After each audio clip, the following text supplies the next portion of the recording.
A existência e o ser de Deus.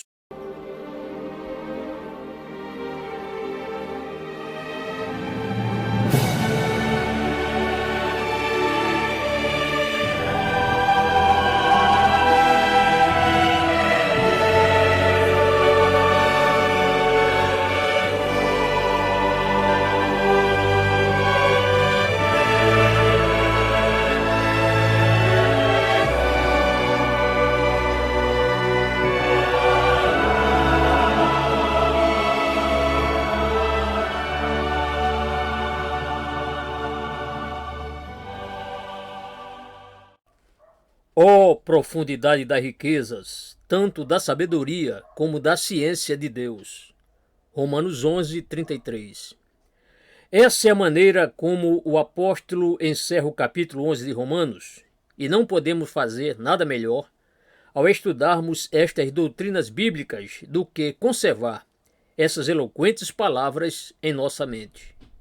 Tendo completado a introdução geral ao assunto como um todo, podemos agora avançar para as doutrinas específicas. Muito mais poderia ser dito à guisa de introdução, mas cumpre-nos prosseguir. E a primeira doutrina a qual devemos prestar bastante atenção, aquela que é colocada em primeiro plano na própria Bíblia, é a doutrina acerca de Deus.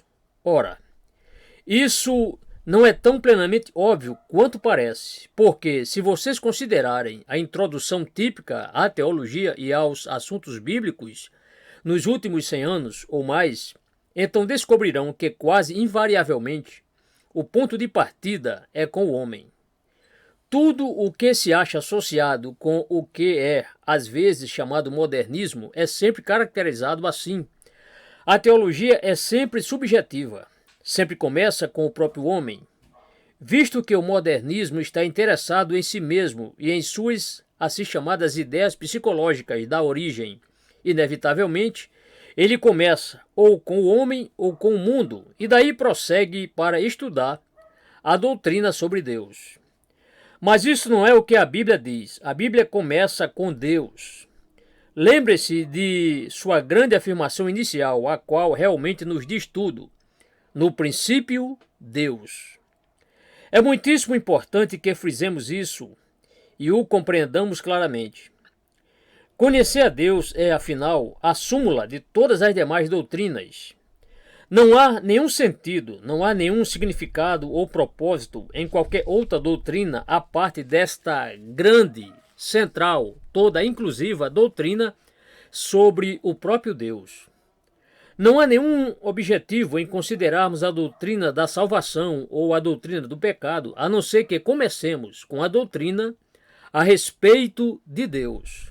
Todavia, independentemente de tais considerações mais ou menos lógicas, começamos com a doutrina acerca de Deus em razão de Deus ser Deus. E porque se colocarmos algo ou alguém antes dele, estaremos dessa forma desonrando-o.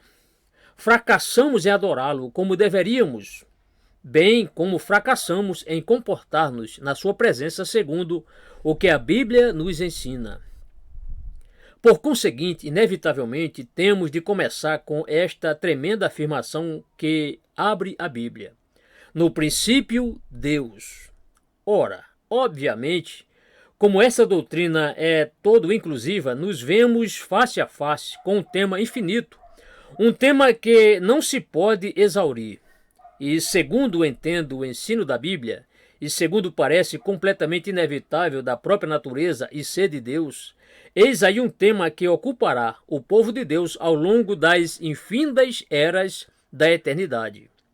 Mesmo assim, porém, é vital que tentemos classificar nosso conhecimento tanto quanto pudermos, que tentemos ter nossos pensamentos sobre Deus organizados de uma forma ordenada. Isso nos ajudará em todas as áreas de nossa vida cristã, especialmente em nossa adoração.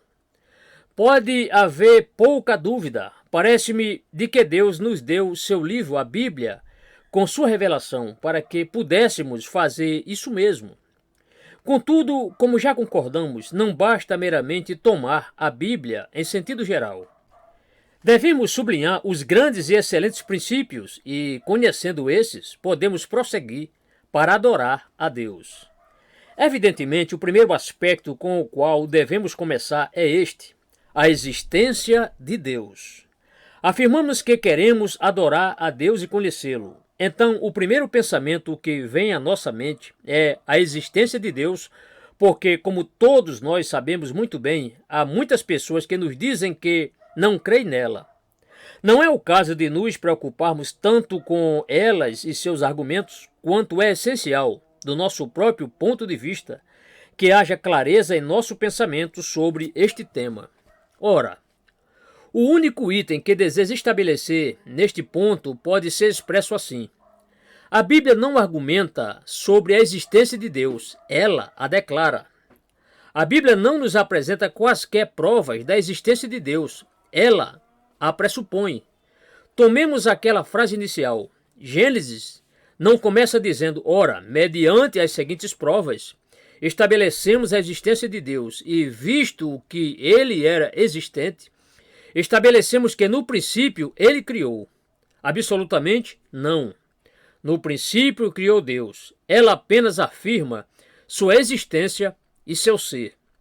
Naturalmente, em Atos capítulos 14 e 17, bem como em Romanos capítulo 1, a Bíblia nos ensina que, por causa da benevolência de Deus, deixar de crer em Deus é algo inteiramente indesculpável.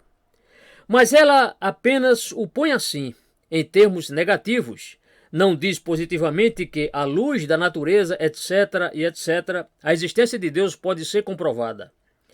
Ela diz que, se alguém não crê em Deus, a evidência que pode surgir contra ele, porque Deus deixou suas marcas na natureza. Portanto, como Paulo argumenta, o homem incrédulo é inexcusável. Em Romanos 1, verso 20, ele escreve: porque as suas coisas invisíveis, desde a criação do mundo, tanto o seu eterno poder como a sua divindade, se entendem e claramente se veem pelas coisas que estão criadas, para que eles fiquem inexcusáveis. Não pretendo ficar aqui com a questão de provas, mas me sinto ansioso por ser prático. E não tenho dúvida de que muitos de vocês têm lido sobre as provas do ser e da existência de Deus e sentem que elas têm algum valor. Por isso, cumpre-me dizer algo sobre nossa atitude para com elas. Há uma série de argumentos, e vocês os acharão na maioria dos compêndios sobre doutrinas bíblicas e teologia, com grandes detalhes. Há o assim chamado argumento cosmológico, o qual é extraído da natureza, ou seja, cada efeito tem uma causa. Em seguida, vem o argumento de ordem e desígnio, chamado argumento teleológico, o qual diz que tudo conduz a algo. Isso é claramente evidente. E então temos o argumento moral, o qual conclui que nossa consciência do bem e do mal, nosso senso de certo e errado, aponta para a existência de um Deus moral. Em seguida existe o assim chamado argumento de que as pessoas de todos os lugares, mesmo nas mais primitivas raças, pensam e sentem que há um Deus. Sugere-se que deve haver alguma base para se pensar assim, e que tal coisa é uma prova da existência de Deus.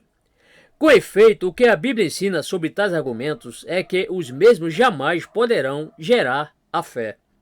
São úteis em certo sentido, porém jamais levarão à fé, e segundo as Escrituras, ninguém pode crer em Deus sem fé, sem a obra interior do Espírito Santo que conduz à fé.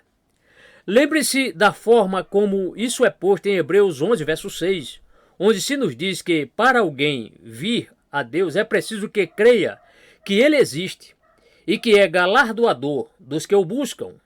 De modo que, afinal, ninguém crerá em Deus sem o dom da fé, que é o dom do próprio Deus. Quando os homens e as mulheres creem em Deus pela fé, as provas são de valor como suporte de sua fé. E assim são de alguma ajuda, porém duvido que elas tenham algum outro valor. Se vocês estão interessados nelas, poderão fazer das mesmas algum uso, ou seja, para fortalecer e apoiar sua fé, e para mostrar às pessoas com quem vocês estiverem arrazoando estes assuntos que estas coisas as fazem inexcusáveis. Então, o próximo assunto a ser posto diante de nós é a possibilidade de se conhecer a Deus. Deus existe de eternidade a eternidade, e a Bíblia, obviamente, começa aí.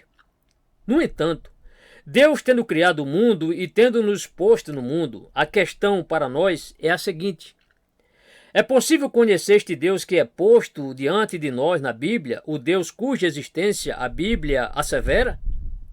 Esse é um aspecto muitíssimo importante de todo o tema. Esta questão do conhecimento de Deus é o propósito, o supremo propósito de toda a religião. É a coisa suprema que deve ocupar a predominância da mente e coração de todos nós.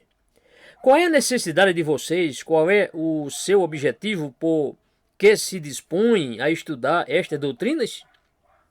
Ora, segundo o ensino bíblico, nossa suprema necessidade seria sempre a de conhecer a Deus. Portanto, a pergunta é: pode ele ser conhecido? Isso porque há pessoas que creem na existência de Deus, mas que nos insinuam que ele não pode ser conhecido. Tal ensino era muito popular há uns 200 anos atrás. É conhecido sob o nome de deísmo, e há um grande número de pessoas que creem nesse ensino hoje. Creem que Deus criou o mundo como um relojoeiro faz um relógio. Então, o concluiu e, tendo dado corda, o colocou para funcionar e não teve mais interesse por ele, nem fez nada mais por ele. Segundo tal teoria, obviamente, Deus não pode ser conhecido. Vemos muitas razões para dizermos que estas ideias são totalmente errôneas, mas o aspecto do assunto que anseio enfatizar é o seguinte, e é um que precisa ser mais salientado que qualquer outro. A todos nós que somos cristãos evangélicos, devemos sempre tomar cuidado para enfatizar que o conhecimento de Deus tem prioridade sobre qualquer bênção particular que venhamos a desejar dele. O alvo de toda a nossa busca, de todo o nosso culto e de todo o nosso empenho não deve ser o de termos uma experiência pessoal. Não deve ser o de pedirmos certas bênçãos. Deve ser o de conhecermos a Deus pessoalmente, o doador, não a dádiva, a origem e a fonte de toda a bênção, não a bênção propriamente dita. Acredito que vocês concordarão comigo de que necessitamos sempre dessa lembrança. Todos nós somos tão propensos a começar conosco e com nossos problemas. Às vezes me sinto alarmado ao ter a impressão de que certas pessoas e livros realmente não revelam interesse por Deus, necessariamente, exceto como agência que pode oferecer-lhes bênçãos. Tal coisa é indubitavelmente errônea e completamente antibíblica. Ouçam o nosso Senhor dizendo: bem-aventurados os limpos de coração, porque eles verão a Deus. Mateus 5, verso 8. Eis o summum bonum, supremo bem. Eis o nosso objetivo e alvo. Essa afirmação registrada em Mateus 5, verso 8, é uma das grandes beatitudes, aquela que é a soma de todas as outras. Não há nada além dela. Ela deveria ser a coisa suprema a cobiçarmos, e todos os nossos esforços deveriam ser em função dela.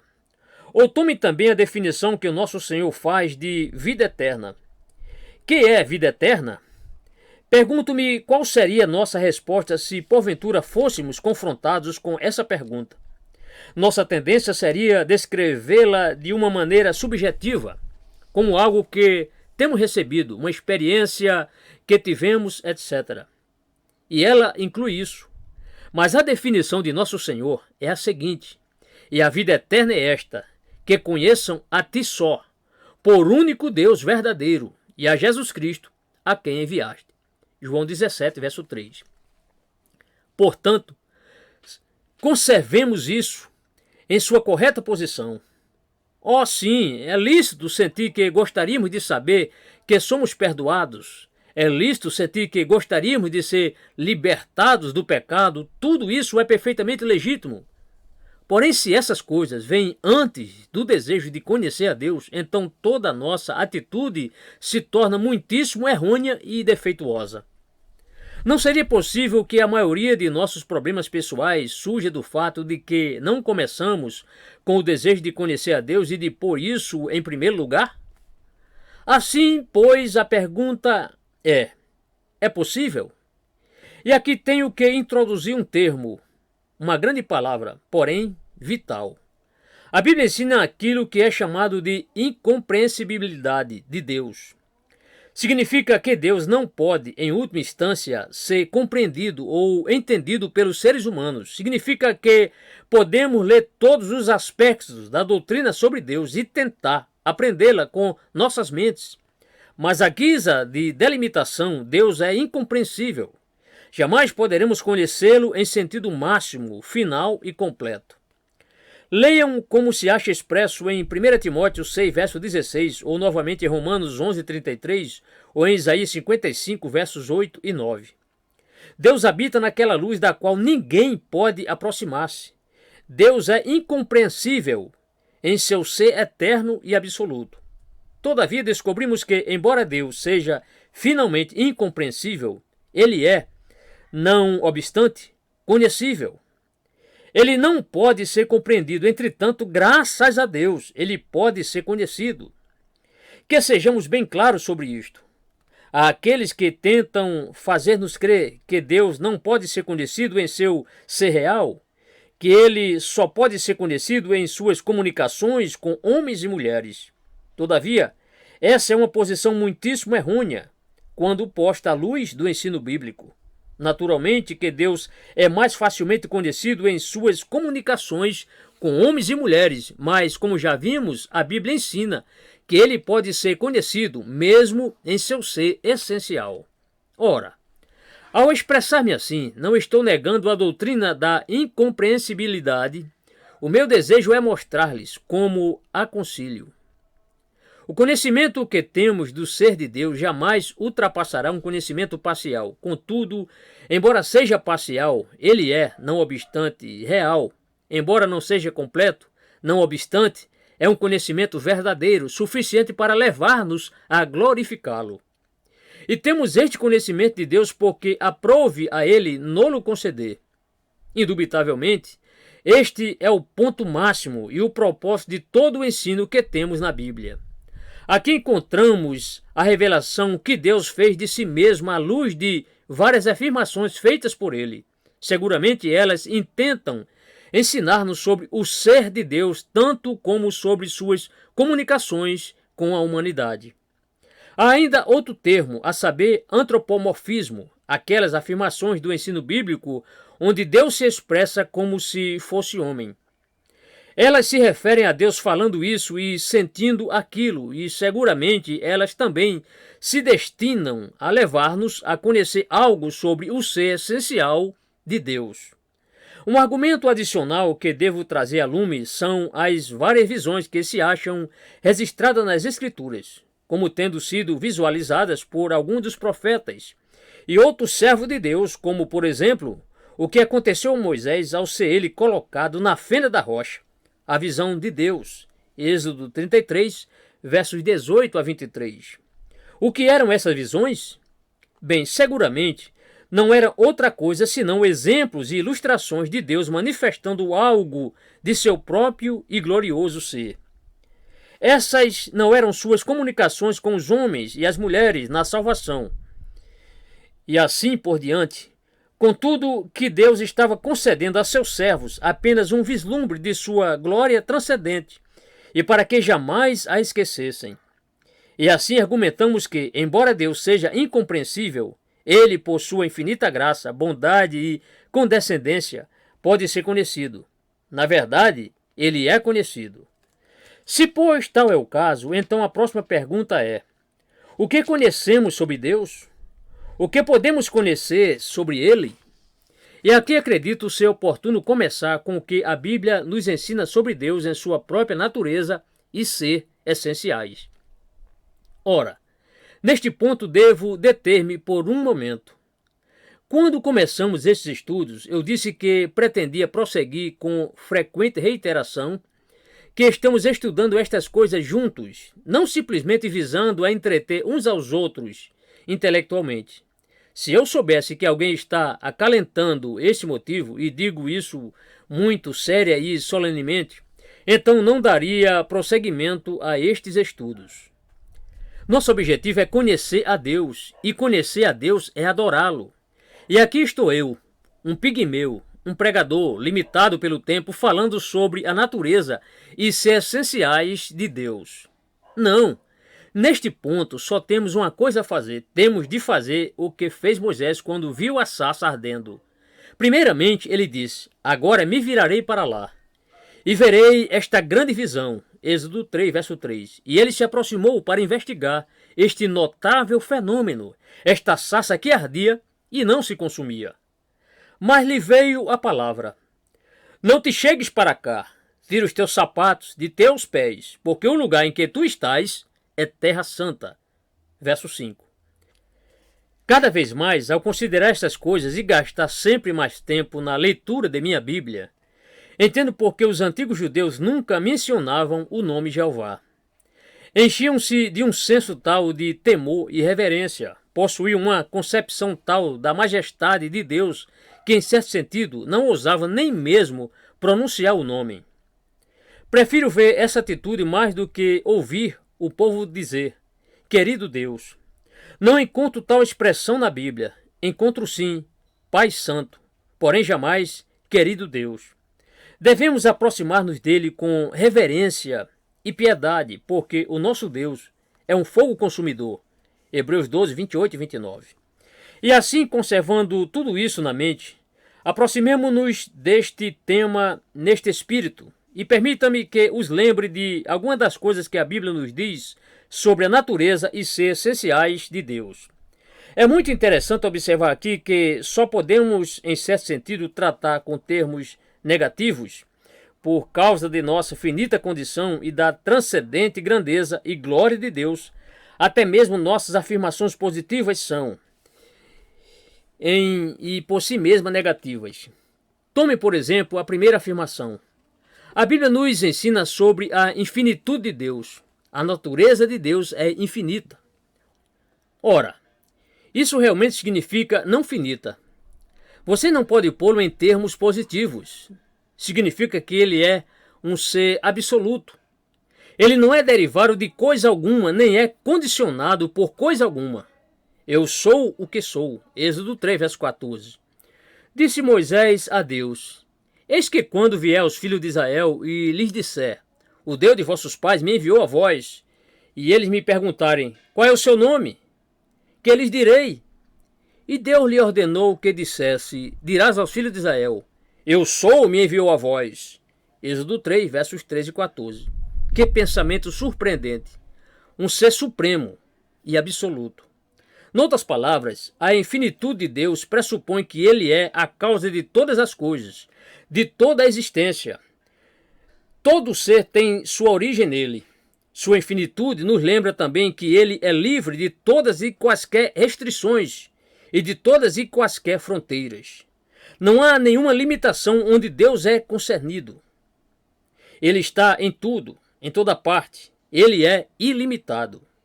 Ou talvez a melhor maneira de raciocinar sobre isso seja a exaltação de Deus, a sublimidade de Deus, a majestade inefável de Deus ou a transcendência de Deus acima e além de tudo. Eu sou o que sou. Lemos em Apocalipse 4, verso 8. Santo, santo, santo é o Senhor Deus, o Todo-Poderoso, que era, e que é, e que há de vir. A infinitude de Deus é enfatizada por toda a Bíblia, do começo ao fim, e jamais devemos orar sem lembrar-nos desse fato.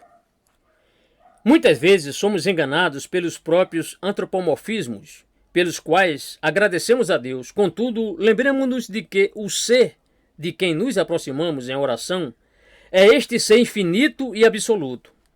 Então, a próxima qualidade que é sempre enfatizada nas Escrituras sobre o ser essencial de Deus é sua espiritualidade.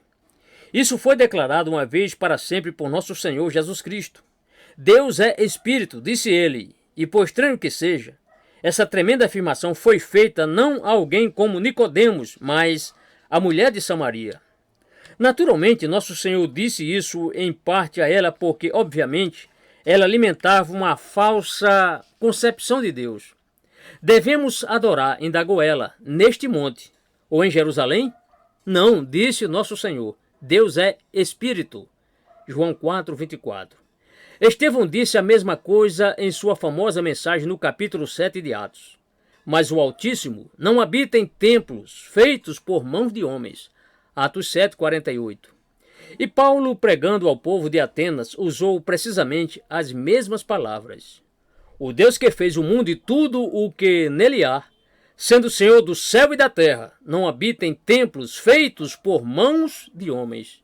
Atos 17:24. O que temos em mente quando dizemos que Deus é Espírito? Bem, até onde nossa linguagem pode expressá-lo, isso inclui toda e qualquer ideia de Deus ser corpóreo, um ser confinado a uma forma ou a um corpo. Em seu ser essencial, Deus não possui nenhuma das propriedades que pertencem à matéria.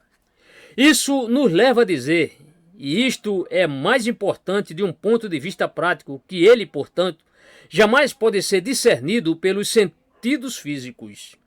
Aqueles que parecem acreditar que têm visões sempre farão bem em ter isso em mente. Deus nunca foi visto por alguém. O Filho unigênito que está no seio do Pai, este o fez conhecer. Escreve João 1, verso 18. Ora, ao Rei dos séculos, imortal, invisível, a único Deus seja honra e glória para todo sempre. Amém. Diz Paulo, escrevendo a Timóteo, 1 Timóteo 1, verso 17. E é por causa da espiritualidade do ser de Deus que o Velho Testamento frequentemente proíbe a produção de imagens e similitudes. Vocês encontram isso nos primeiros 2 dos 10 mandamentos e é repetido por toda parte. Por quê? Porque no momento em que vocês começam a fazer isso, obviamente estão esquecendo a espiritualidade de Deus, a natureza espiritual e essencial do seu ser. Mas talvez a mais extraordinária prova da espiritualidade de Deus seja outra verdade concernente a ele, a qual consideraremos mais adiante, ou seja, sua onisciência, a verdade de que Deus está em toda parte e que em toda parte está ininterruptamente. Neste ponto, antecipo uma pergunta. Alguém poderá dizer, tudo isso é correto, mas o que dizer daquele incidente em que Deus põe Moisés na fenda da rocha e em seguida lhe diz que veria suas costas? Vejam Êxodo 33:23. E o que o nosso Senhor quis dizer quando falou, o Pai que me enviou, ele mesmo testificou de mim. Vós nunca ouvistes a sua voz, nem vistes o seu parecer. João 5:37. Há duas respostas simples a essa pergunta. A primeira é que, embora seja espiritual em seu ser essencial, quando ele assim decide, pode também apresentar aparências de si mesmo.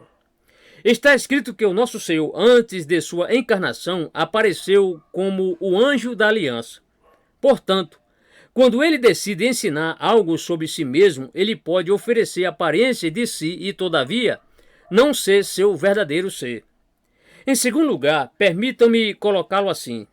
Deus, a fim de contar-nos sobre si mesmo, falou em linguagem que vocês e eu pudéssemos entender. É praticamente impossível aprendermos a ideia de infinitude e espiritualidade. Por isso, Deus fala como se ele fosse homem. Ele procede assim apenas para que possamos entender, para que possamos conhecê-lo e confiar nele. Ele fala como se fosse homem, e isso transmite toda a ideia de antropomorfismo. E assim, sumariaremos. Deus é invisível, sem membros, sem corpo, independente de toda e qualquer limitação. Isso, pois, nos conduz à última característica do ser essencial de Deus, ou seja, sua personalidade. O termo real não é usado na Bíblia, porém se acha implícito por toda parte. E graças a Deus por isso. O que significa personalidade? Personalidade existe onde a mente, inteligência, vontade, razão, individualidade, autoconsciência e autodeterminação. Onde vocês têm esses elementos, aí se encontra a personalidade. E a Bíblia assevera que Deus é uma pessoa. Quão virtualmente importante é este fato? Foi importante quando nosso Senhor esteve aqui no mundo? por causa do panteísmo, o qual é ainda popular em suas várias formas. Os que creem no panteísmo dizem que tudo o que existe é Deus, e Deus é tudo o que existe. Afirmam que não devemos falar da pessoa de Deus, visto que ele não é uma pessoa. O panteísta cultua a natureza por essa razão. Ele acha Deus na natureza. Ora, o povo não fala tanto sobre panteísmo hoje. Declaram que acreditam que Deus é uma grande mente, ou uma grande força, ou uma grande energia. Mente com um M maiúsculo. Entretanto, ele não é uma mente, ele é uma pessoa. Tampouco é ele uma força com F maiúsculo, nenhuma energia com E maiúsculo, porquanto todas essas concepções negam a consciência. Não é bíblico dizer que ele é apenas energia, energia inconsciente, poder inconsciente, força e dinamismo inconscientes. A Bíblia diz que Deus é uma pessoa, e isso é absolutamente vital para qualquer genuína noção de culto, e para que não tenhamos um sentido de confiança a respeito de nós mesmos e do mundo. Como então a Bíblia nos ensina que Deus é uma pessoa? Ela o faz tanto direta quanto indiretamente. Indiretamente, ela nos diz que Deus pôs na criação marcas de si mesmo, de sua mente e de sua sensibilidade. Vocês percebem aí a evidência de sua mente, de sua vontade e de sua regência. O que dizer das leis da natureza? De onde vêm todas as nossas maravilhosas invenções? Foram simplesmente descobertas devido ao fato de termos percebido que existe aquilo que chamamos leis da natureza. E a resposta é que tiveram sua origem em Deus, nas leis da natureza, do desígnio e da ordem. Vemos a obra de Deus, tal como Paulo argumenta em Romanos capítulo 1. São todos uma indicação da mente e da vontade de Deus em operação. Mas há muita evidência direta para dizer-nos que Deus é uma pessoa. Vocês não percebem como a presença de Deus é sempre descrita de forma pessoal? Tomem o nome de Deus que temos considerado, eu sou, que é uma afirmação pessoal. Só uma pessoa pode dizer eu sou, e Deus diz que ele fala de si mesmo dessa maneira. Cada coisa representativa de Deus tem declarado que ele é uma pessoa e não simplesmente uma força inconsciente. Então tomem a forma como as Escrituras contrastam Deus com os ídolos. Leiam-no em Salmo 115. Percebem o contraste? Esses ídolos, diz o salmista, têm olhos, sim, mas não podem ver. Não são pessoas. Têm boca, porém não podem falar. Têm mãos, mas não podem apalpar. E Deus é contrastado com todos esses ídolos mudos. Paulo fala dos Tessalonicenses, que haviam sido convertidos dos ídolos para servir ao Deus vivo e verdadeiro. 1 Tessalonicenses 1, verso 9. Não apenas isso, porém a Bíblia nos ensina que as pessoas conversam com Deus e que ele é capaz de ter comunicações específicas com homens e mulheres. Ele escolhe pessoas específicas e abençoa pessoas específicas, repetindo, tudo isso é pessoal. Todavia, é claro que a prova final é o próprio Senhor Jesus Cristo. Na encarnação, na pessoa de seu Filho, Deus declarou que ele é um ser pessoal. Nosso Senhor disse, quem me vê a mim, vê o Pai. João 14, verso 9. E eu e o Pai somos um. João 10, verso 30. Portanto, Deus deve ser pessoal, porque era uma pessoa que estava falando. Além do mais, o ensino do nosso Senhor sobre Deus era sempre em termos dessa qualidade pessoal. Ele falou de Deus como o Pai, e vocês podem averiguar isso em sua forma muito gloriosa ao contemplar nosso Senhor Jesus Cristo orando. Em João capítulo 17, por exemplo, o que ele está fazendo? Está orando, não a quaisquer deuses, e sim ao Pai Santo, a pessoa. E assim, de todas as formas e em todos os lugares, a Bíblia assevera que Deus é um ser pessoal. E, finalmente, a Bíblia ensina também que Deus é uma unidade. Ouve, Israel, o Senhor nosso Deus é o único Senhor. Deuteronômio 6, verso 4. E quando chegarmos à doutrina da Trindade, trataremos desse elemento. Referimos-nos a ele agora para fazer nossa consideração completa dessa doutrina como ensinada na Bíblia, porque há um só Deus e um só mediador entre Deus e os homens, Jesus Cristo, homem. 1 Timóteo 2, verso 5. Por conseguinte, vemos que a gloriosa verdade que temos tentado considerar juntos é apenas isto: que esse ser infinito, sublime, transcendente, glorioso, majestoso, poderoso, eterno, que é Espírito, que é verdade, que habita em luz inacessível, esse Deus agradou-se graciosamente em que vocês e eu o conhecêssemos, para que pudéssemos falar com Ele e para que pudéssemos adorá-lo. E Ele está disposto a ouvir-nos, a satisfazer-nos e a receber nosso indigno e mísero culto, nosso louvor e adoração. Bendito seja o nome de Deus.